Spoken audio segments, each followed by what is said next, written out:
तो दोस्तों कई बार हमारे पास से कुछ घटनाक्रम इस तरह के गुजरते हैं जो हमारी आगे की जिंदगी को प्रभावित करने वाले हैं। हम लोगों का ध्यान अक्सर उसके जाने से छूट जाता है या जो भविष्य दृष्टा लोग होते हैं वो लोग उन बातों को लोगों के सामने नहीं रख पाते हैं या जिनकी जिम्मेदारी है कि हमारे आसपास जो आर्थिक तौर पे, सामाजिक तौर पे, प्राकृतिक तौर पे घटनाक्रम घट रहे हैं उन पे हमने बहुत बारीकी से गौर करके एक सटीक जवाब पेश नहीं किया तो आने वाला वक्त परेशानियों से भरा होता है।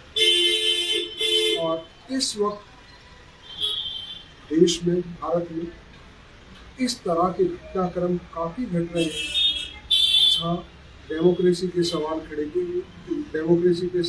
किए जा रहे हैं, जहाँ आर्थिक स्वतंत्रताओं का हनन किया जा रहा है, जहाँ पड़ोसी देशों के साथ एक सद्भावी माहौल है उसके अंदर भी कहीं न कहीं तनातनी पैदा हो रही है। अभी कल हम जो चर्चा कर रहे थे विधि आयोग का राजद्रोह के मैटर पर जो सिफारिश आई वो बड़ी बचकानी सी थी। आज हम चर्चा कर रहे हैं जो कल परसों 2 दिनों में घटनाक्रम हुआ कि नेपाल के मेयर हैं काठमांडू के, उन्होंने एक नक्शा जारी किया ग्रेटर नेपाल और उसमें भारत का कुछ हिस्सा दिखाया। उस पर रिएक्शन पढ़ने को मिल रहे हैं राजनेताओं से लेके और दूसरे क्षेत्र के लोगों तक के। और उन सारे रिएक्शंस में हमने ये बात नज़र करी है कि वो प्रो नेशनलिज्म और इससे भी आगे कहें तो अंध राष्ट्रवाद से भरे हुए हैं कि नेपाल की ऐसे हिम्मत कैसे हो गई थी, वो इतना सा देश हमें कैसे आंख दिखा सकता है, उसका वो मेयर इतनी हिम्मत कैसे कर सकता है। और वो मेयर जब हिम्मत करता है, राज्य मंत्री का दर्जा है, राजधानी की नगर निगम होगी, तो वो इतनी हिम्मत वो आदमी कैसे कर सकता है जब हिम्मत करता है उस वक्त वो भारत में मौजूद हो, बेंगलुरु में मौजूद हो, और अपने ऑफिस में इस तरह का वो लगा दे ग्रेटर नेपाल का नक्शा।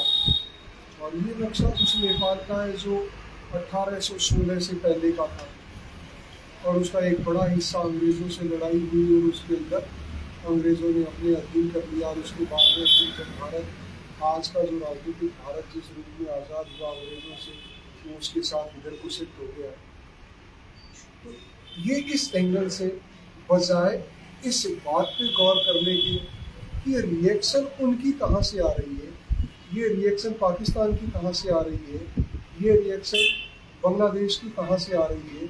और उनमें हर एक का सवाल ये है कि थोड़ा दिन पहले 28 मई जब हमारी नई संसद का उद्घाटन हुआ, उस उद्घाटन में अखंड भारत का एक नक्शा लगाया गया। उस नक्शे में नेपाल को भी दिखाया गया, उस नक्शे में पाकिस्तान का हिस्सा भी दिखाया गया, उस नक्शे में बांग्लादेश का हिस्सा भी दिखाया गया, बांग्लादेश पूरा ही दिखाया गया। ये सारी चीज़ें जो हुई और उससे जो रिएक्शन आई, अफगानिस्तान तक का एरिया दिखाया गया। तो अब जब जवाब आई, थोड़े से दिन पहले नेपाल के प्रधानमंत्री भारत आए, पुष्पकमल दहल प्रचंड, और उन्होंने भारत के प्रधानमंत्री से ये सवालात किए कि यार ये क्या किया है, हमारे देश को कैसे दिखा दिया है। तो उनको जवाब दिया गया, छोड़ो जी, ये चिंता की बात नहीं है, ये तो भारत का सांस्कृतिक नक्शा है, ये तो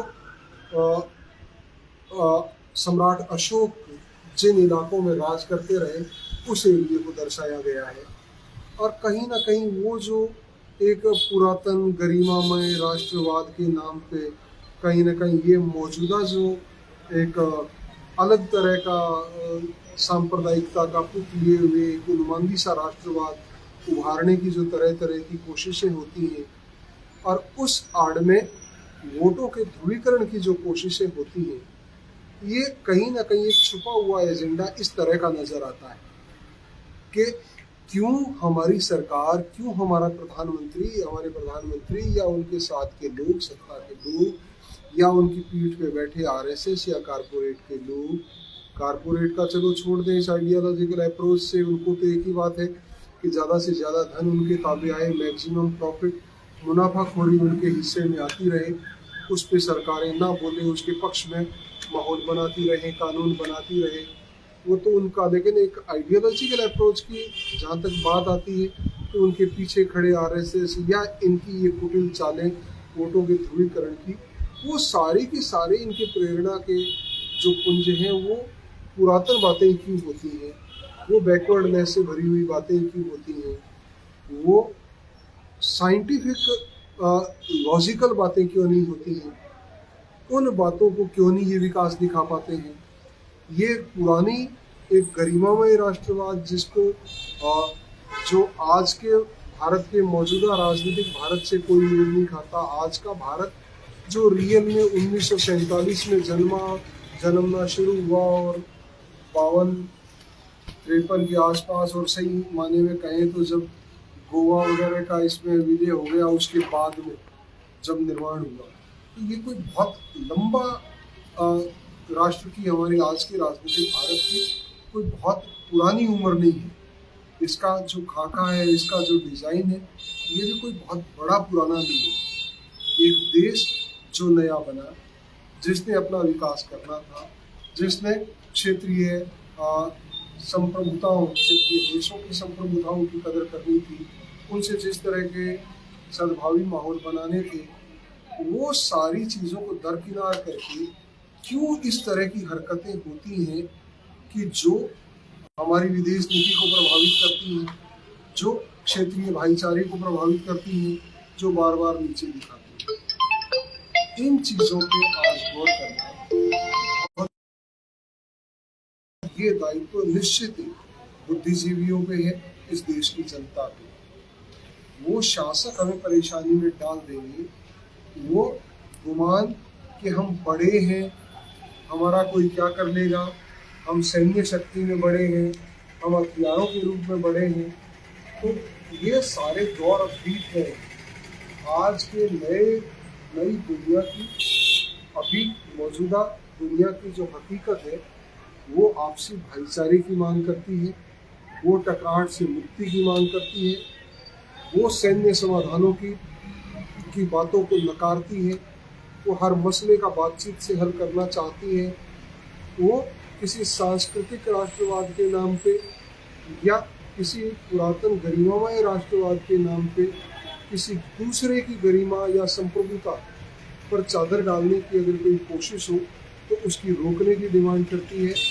और जो हकीकत दक्षिण एशियाई क्षेत्रीय सहयोग संगठन, जिसमें भारत, पाकिस्तान, बांग्लादेश, नेपाल, अफगानिस्तान में भी शामिल कर लिया, उधर मालदीव, श्रीलंका, ये सब जो शामिल है, इनका जिस तरह का विकास एक भाईचारे के साथ इस संगठन की भावना से होना चाहिए था, वो चीज़ें हो नहीं पा रही है, उसमें कहीं न कहीं विघ्न आ रहा है, और ये चीज़ें हमारे सहयोग की भावना तोड़ देगा। अभी एक किसी मीडिया में वो देखा, अखबार में टाइटल कि अभी तो बांग्लादेश को बिजली की ज़रूरत है, वो भारत में निर्भर है, वहाँ अभी उसका विदेशी जो डॉलर का संकट उसके सामने है, वो विदेश से कोयला नहीं मंगा पा रहा है, इसके चलते बांग्लादेश की बिजली का संकट पैदा हुआ है। वो भारत की ओर उम्मीद से या सहयोग से, पुराने अपने समझौतों के कारण या सहयोग की भावना के कारण देख रहा है, कभी उसको बिजली का संकट है और फिर भी हम पे सवाल उठा रहा है। कल की बात है कि कल उधर की सरकार ने, बांग्लादेश के प्रधानमंत्री ने कहा कि हम भारत से सवाल करेंगे, हम पूछेंगे आपने कैसे दिखा दिया हमारा देश आपके इलेक्शन में, आपकी संसद में, और उसका जवाब उनको संतुष्टि करने के लिए या उसका एक लॉजिकल कोई घटनाक्रम बदलने के लिए होने की बजाय ये कह देना कि उसको ज़रूरत है, फिर भी वो हमसे सवाल कर रहा है। ये कौन सा लॉजिक हुआ, ये कौन सी डेमोक्रेसी हुई, ये कौन सा पड़ोसी से सद्भाव हुआ। इसका मतलब है कि उसको अगर ज़रूरत है तो हमारी दादागिरी सहो, ये तो चलेगा नहीं। पाकिस्तान को कह दो हमसे कमज़ोर है, वो तो हमें समझ ही नहीं सकता। आया उनका बयान सरकार की तरफ से, कि पाकिस्तान तो इस बात को समझ ही नहीं सकता, अपनी संप्रभुता को कौन नहीं समझ सकता। नेपाल तो हिंदू राष्ट्र है, बड़ा दोस्ताना व्यवहार है, वहाँ से कैसे बात आ गई। वहाँ एक मेयर जो राज्य मंत्री का दर्जा, उन्होंने नक्शा लगाया, भारत का बड़ा हिस्सा दिखाया, हिमाचल का भी, यूपी का भी, बिहार का भी, और उसके पक्ष में कितने सत्ता से विपक्ष से जुड़े लोग आ गए। नेपाली कांग्रेस सत्ता की बड़ी कांग्रेस पार्टी, उसके महासचिव वो थापा नाम गुमराह, उनके बयान, उनके पक्ष में एक इधर भी जिस तरह के अंतर्राष्ट्रवादी लगे रहते हैं, उधर उस तरह के बहुत सारे अंतर्राष्ट्रवादी दूसरे देशों में भी लगे रहते हैं। वो नेपाल वाले कह रहे हैं कि 1806 से पहले हमारा था, इसलिए हमें ये लौटा दो, भारत सरकार हमारी जगह हमें लौटा दी। ये पाकिस्तान कहता रहता है अक्सर कश्मीर देंगे नहीं, लौटा दो। हम कह रहे हैं कि पाकिस्तान कश्मीर लौटा दे। ये झमेले, और 2019 को याद करो, नवंबर की बात है शायद, भारत ने नक्शा जारी किया था एक, नेपाल ने कुछ आपत्ति की थी छोटा समझ के, और उसका जो आपत्ति थी नज़रअंदाज कर दी थी, और वो मैप जारी हुआ था। और उसका रिएक्शन नेपाल ने अगले ही साल, ये नवंबर 2019 की बात, जब भारत ने वो मैप जारी किया, और उससे जस्ट अगले साल 2020 में नेपाल ने भी एक मैप जारी कर दिया। उसमें भारत की काफ़ी जगह दिखा दी, जगह ही नहीं दिखा दी, वो जो पिलर बने हुए थे बॉर्डर पे, उन पिलरों को धकेल दिया और उन अलॉट कर दिया। वो लोग वहाँ बस गए। अब कह दे कि ये पिद्दा सा नेपाल, इसकी हिम्मत कैसे हो गई हमें आग दिखाने की। वो आ गए, बस गए। चाहत होती है वो, चाहे राष्ट्रवाद की, हालांकि राष्ट्रवाद का दौर बीत रहा है, बीत जाएगा थोड़े वक्त में। मानवता बड़ी चीज है, मानवतावाद इन राष्ट्रीय सीमाओं से ऊपर उठ के है। इसी तरह से चीन से विवाद, वो हमने वो अखबारों में, भास्कर में नक्शे देखे थे कि कितने किलोमीटर चीन अंदर आ गया। सरकार कह रही है ना कोई अंदर आया ना कोई आ रहा। वो सच्चाइयां क्या है?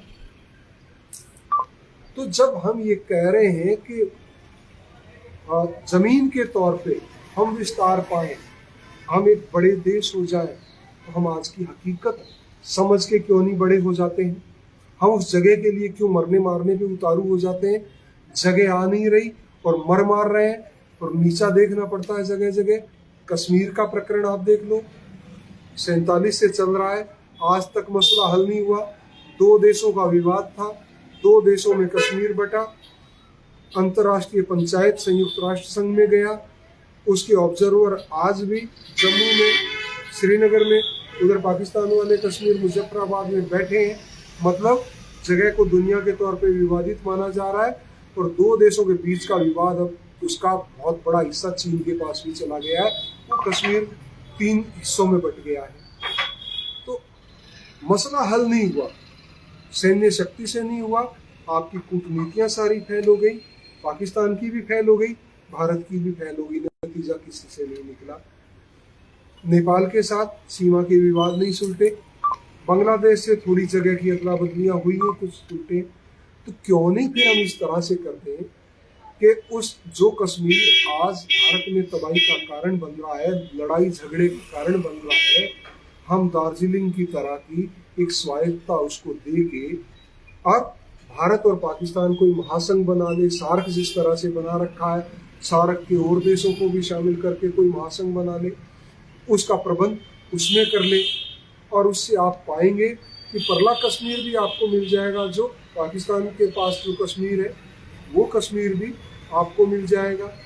आपको वो कश्मीर ही नहीं, पूरा पाकिस्तान मिल जाएगा, पूरे पाकिस्तान को पूरा हिंदुस्तान मिल जाएगा, आपको बांग्लादेश भी मिल जाएगा, आपको मतलब हम सब, मैं भी शामिल, आप भी शामिल, भारत के सब लोग शामिल, पाकिस्तान के सब लोग शामिल, बांग्लादेश के सब लोग शामिल, दक्षिण एशियाई क्षेत्रीय सहयोग संगठन के देश जो है उसके सारे देश शामिल, उनको हम एक महासंघ में कन्वर्ट कर लें, तो निश्चित ही आज जिस तरह से नेपाल में बिना वीजा परमिट आ जा रहे हैं, और जो भाईचारा बना है, या यूरोप के देशों ने अपनी बाउंड्री खोली, अपना पैसा यूरो के रूप में इकट्ठा किया, सेनाओं का खर्चा बचा, विकास बड़े पैमाने पे आया। उस तरह के महासंघ हम क्यों नहीं स्थापित कर सकते जब पूरी दुनिया उस तरफ चल निकली है?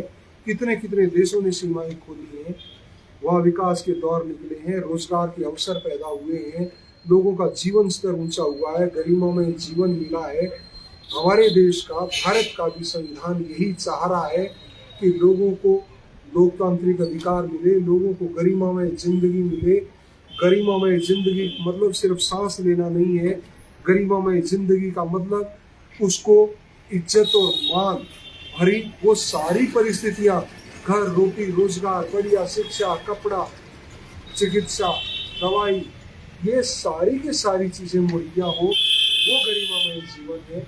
और वो अगर इस तरह से टकराहटें पैदा होंगी, अब पैसा हमारा बर्बाद जाएगा इस टकराहट को देखते हुए, सेना पे, बारूदों पे, तो फिर वो जो लोगों के लिए विकसित करने के एजेंडे पे पैसा लगाना, लोगों के हकों में फायदा करने की योजनाओं पे जो पैसा लगाना, घरों की रोजगार, खेती की खुशहाली, कर्जों के माफिया, इन सब में जो पैसा लगाना, बच्चों के स्कूल के लिए जो पैसा लगाना, प्रोग्रेसिव एजुकेशन पैदा करना, हॉस्पिटल बनाना। मैं पढ़ रहा था रिपोर्ट अभी 3 दिन पहले, कोरोना काल में जितने हॉस्पिटल बनाने की डिमांड पैदा हुई, जितने डॉक्टर, नर्सिंग स्टाफ भर्ती करने की डिमांड्स उस वक्त जाहिर करी गई, वो आज कोरोना काल को बीते हुए 2.5-3 साल होने को, और वो आज तक पूरी नहीं हो पाई हैं।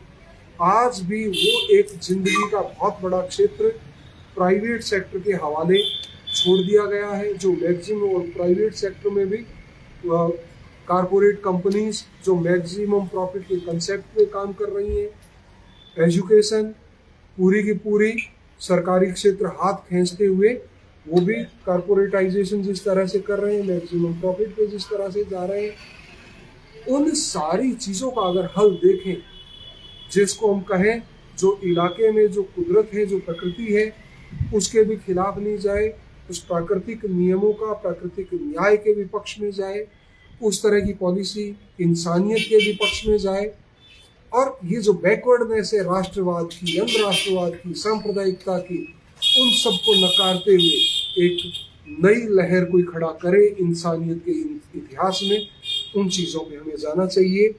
अखंड भारत अगर हम चाहते हैं तो अखंड भारत में उस अखंड मानवता की ओर जोड़ दें। आप देखेंगे उस अखंड, आज ये जो भारतीय उपमहाद्वीप को हम महासंघ में अगर बदल दें, तो इस भारतीय उपमहाद्वीप के महासंघ के नाम पे उसके अंदर आराम से पाकिस्तान आ सकता है, आराम से बांग्लादेश आ सकता है, आराम से चीन, ये नेपाल आ सकता है, श्रीलंका आ सकता है, जब वो भारतीय उपमहाद्वीप में ऑलरेडी शामिल और दक्षिण एशियाई क्षेत्रीय सहयोग संगठन में शामिल होकर चर्चाएं बहस मुबाही से आगे बढ़ा रहे हैं, बैठ रहे हैं सद्भावी तौर पे, तो फिर दिक्कतें हैं कहाँ? दिक्कतें कहीं ना कहीं हमारे शासकों के जो अंधराष्ट्रवाद से भरे, या नेपाल में के अंदर जो अंधराष्ट्रवाद से भरे कोई शासक होंगे, या पाकिस्तान में अंधराष्ट्रवाद या सांप्रदायिक राष्ट्रवाद से भरे कोई शासक होंगे, या बांग्लादेश में होंगे, या किसी भी देश में होंगे, जो लोगों की समस्याओं, घर, रोटी, रोजगार, इज्जत की जिंदगी, इन सभी ज्वलंत मसलों से लोगों का ध्यान हटाना चाहते होंगे, अपनी असफलताओं का ध्यान हटाना चाहते होंगे, सिर्फ उन लोगों की ये प्राथमिकताएं होंगी। अन्यथा लोगों को तो, आम नागरिकों को तो आज उस इंसानियत के नाम पे आगे बढ़ाया जाए, उस इंसानी राष्ट्रवाद या एक अंतर्निर्भर जो ढांचा है राष्ट्रवाद का, वो कहीं ना कहीं अंतर्निर्भरता पे जा रहा है। देश की सीमाओं से उठ के आगे काम करना शुरू हो रहा है। एक सुई बनाने के लिए भी टेक्निक कौन से देश से आती है? मशीन का पुर्जा किसी और देश से आता है, लेबर भी आजकल किसी और देश से आती है, पॉलिश किसी और देश से आती है। इस तरह से मिलके जो एक सुई का निर्माण होता है। इलाज के लिए जो टेक्निक रिसर्च कहीं से आती है, निर्माण कहीं होता है, उत्पादन वो पैकिंग कहीं और होता है, वितरित कहीं और होता है। तो ये आज राष्ट्र की सीमाएं इतनी गौण हो चुकी है। वो उपग्रह की टेक्निक क्या राष्ट्र की सीमाओं में बंधी है? हो ही नहीं सकती। तो सारी की सारी ये हवा क्या ये राष्ट्र की सीमा में बंधी है? अभी इधर आंधी आ रही है, ये अभी गर्मी का महीना है, जेठ महीना गुजरे 3-4-5 दिन हुए हैं। अभी आज इस महीने में खूब जून में खूब गर्मी हुआ करती है, और अब की बार हमारा मई, राजस्थान श्री गंगानगर में बैठे हैं हम अभी, और यहाँ ये राजस्थान का वो एरिया है जहाँ गर्मी भी सबसे ज्यादा हुआ करती है, सर्दी भी सबसे ज्यादा हुआ करती है। यहाँ आंधियां भी चलती हैं, आज के बीकानेर में, जैसलमेर में, यहाँ तो और भी ज्यादा, लेकिन यहाँ भी। और ये हमारा मई कई बार क्या बहुत सी बार माउंट आबू की तरह से, श्रीनगर की तरह से गुजरा है। इतनी ठंडी ठंडक रही है। अभी आज जून की तारीख है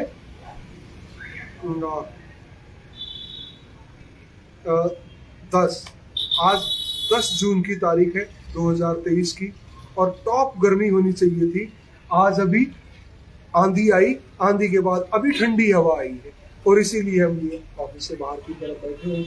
और आंधी आने के बाद अच्छी ठंडक हो गई है, और 3-4 दिन पहले तो यहाँ माउंट आबू जैसा सा माहौल था, बारिशें भी खूब हुई है। तो ये क्लाइमेट चेंजेस जो आ रहे हैं, ये हालांकि शकुन दे रहे हैं अभी ठंडक, लेकिन क्यों आ रहे हैं? गर्मी के टाइम गर्मी होनी चाहिए, सर्दी के टाइम सर्दी होनी चाहिए, बारिश के टाइम बारिश होनी चाहिए।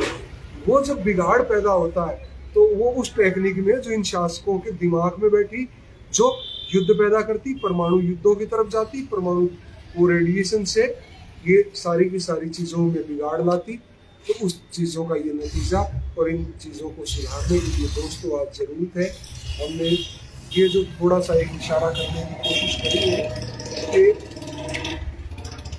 अखंड भारत का नक्शा और ग्रेटर नेपाल का नक्शा, इन नक्शे पे दक्षिण एशियाई क्षेत्र में जो इन चारों देशों के अंदर अभी आपस में तनातनी आई है, अफगानिस्तान भी दिखाया हुआ, उसका भी रिएक्शन आएगा, तो उस पे कहीं ना कहीं शासकों को रोक लगाने की जरूरत है। और वो तब लगा लेंगे जब हम जैसे लोगों से आवाज़ें उठेगी, हम चिंतन मनन करेंगे। इसी बात पे कल हम बैठ रहे हैं 4 बजे विमर्श के लिए। वो विपक्ष का छठा पड़ाव होगा कल, हर रविवार को होता है। यही गंगानगर राजस्थान की पंचायती धर्मशाला रेलवे स्टेशन के सामने। आप जिस भाई को कोई वक्त मिले तो शाम को 4 बजे जरूर पहुंचना। और अगले शनिवार रविवार को एक बड़ी कॉन्फ्रेंस हम आयोजित कर रहे हैं, इधर 2 रोजा कॉन्फ्रेंस है। कोशिश करना भाई आने की, और इस मैटर को, इस बातचीत को शेयर करके इन बातों को आगे पहुंचाना, अपनी तरफ से कुछ बातें जोड़ना और इस डिस्कशन को अपने अपने इलाके में बढ़ाना। आप सबका धन्यवाद।